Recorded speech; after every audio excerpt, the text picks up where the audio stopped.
మీరు ఐటీలో వర్క్ చేస్తుంటే ఖచ్చితంగా ఈ వీడియోని స్కిప్ చేయకుండా ఎండ్ వరకు చూడండి. మీరు మైక్రోసాఫ్ట్ సర్టిఫికేషన్స్ కోసం చూస్తున్నారా?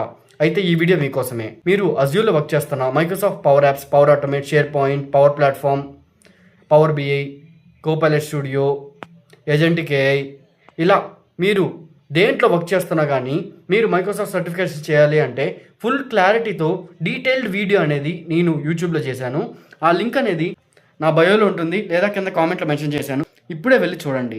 అలాగే ప్రజెంట్ అయితే మనకి PL 600, PL 200 ఇలాంటి మేజర్ ఇంపార్టెంట్ సర్టిఫికేషన్స్ రిటైర్ అవుతున్నాయి. సో వీటికి ఆల్టర్నేటివ్స్ ఏంటి, మనం ఏఐని కానీ యూజ్ చేసుకొని మన సర్టిఫికేషన్స్తో మన స్కిల్ని మనం ఎలా సర్టిఫైడ్ వర్కింగ్ ప్రొఫెషనల్గా ప్రూవ్ చేసుకోవాలి, ఇది కూడా చాలా డీటెయిల్గా నేను ఎక్స్ప్లెయిన్ చేశాను. మీరు కూడా మైక్రోసాఫ్ట్ సర్టిఫైడ్ వర్కింగ్ ప్రొఫెషనల్ అని మీ రెజ్యూమ్లో యాడ్ చేసుకోవాలనుకుంటే ఇప్పుడే ఈ వీడియో లైక్ చేయండి. తప్పకుండా మీ ఫ్రెండ్స్ అందరికీ ఎవరైతే ఐటీలో వర్క్ చేస్తున్నారో ప్రతి ఒక్కరికి ఈ వీడియోని షేర్ చేయండి. Follow for more.